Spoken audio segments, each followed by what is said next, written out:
This is an in-service training program presented by Nutrition Care Systems. Today's topic, two-stage cooling process.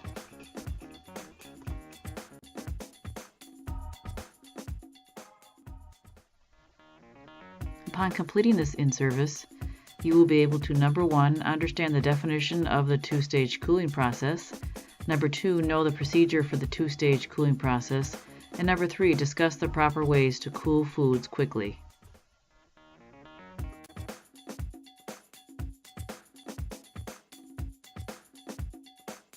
The two-stage cooling method is an FDA Food Code recommended procedure for cooling food in food service establishments. The two-stage cooling process is defined as moving a food product quickly through the danger zone. The most common cause of foodborne illness is improper cooling, so rapid chilling is extremely important. The most effective method to protect customers from foodborne illnesses is to limit the time food spends in the temperature danger zone. What is the procedure for the two-stage cooling process? Cooked time temperature control for safety food, or TCS, shall be cooled from 135 to 70 degrees Fahrenheit within 2 hours and from 70 degrees Fahrenheit to 41 degrees Fahrenheit within 4 hours for a total of 6 hours from 135 degrees to 41 degrees Fahrenheit. Temperature control for safety food shall be cooled to 41 degrees or less within 4 hours if prepared from ingredients at ambient temperatures such as reconstituted foods and canned tuna.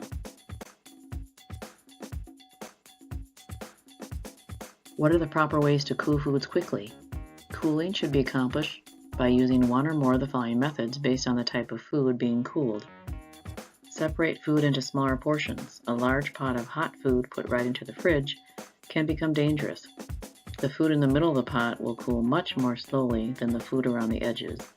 Separate food into containers that are 4 inches deep or less.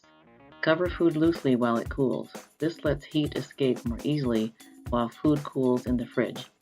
If food is protected from contamination from above, it can be left uncovered while it cools.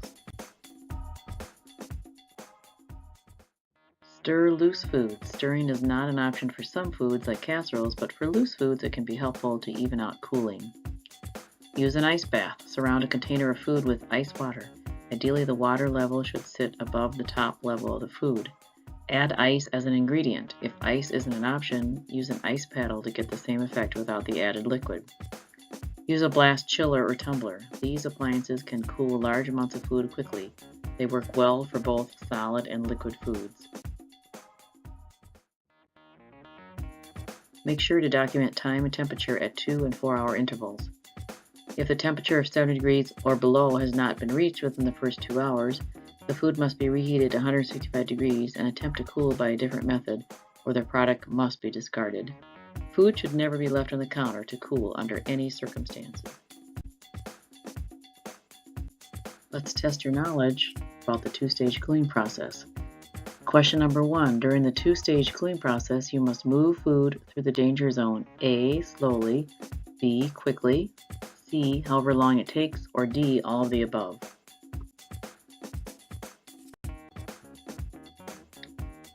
And the answer to question number 1, during the two-stage cooling process, you must move food through the danger zone. B. Quickly.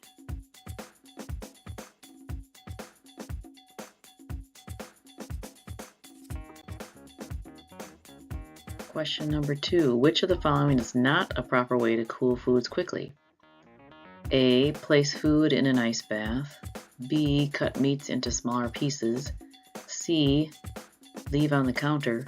Or D. Cool in 4-inch pans, preferably 2-inch pans.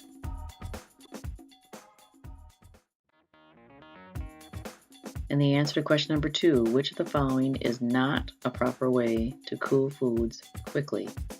And that would be C. Leave on the counter.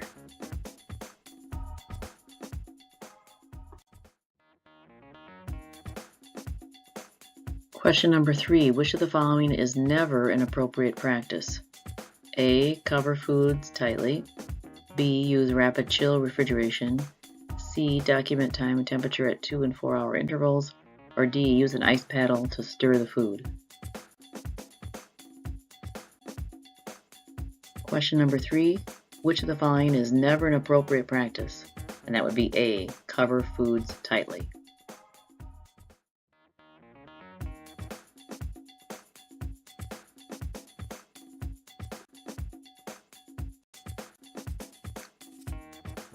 Question number 4, true or false? The most common cause of foodborne illness is improper cooling.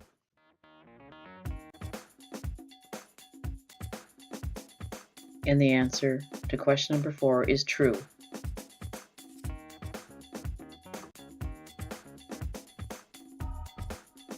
Question number 5. If the temperature of 70 degrees or below has not been reached within the first 2 hours, the food must be reheated to 165 degrees Fahrenheit. And the answer to question number 5 is true.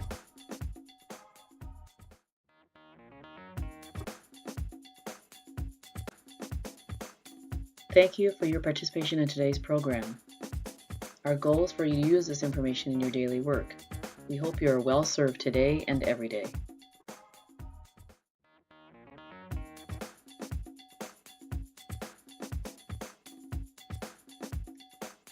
If you would like more information about our in-service training programs or consulting dietitian services, please contact us at 1-800-761-9200 or nutritioncaresystems.com.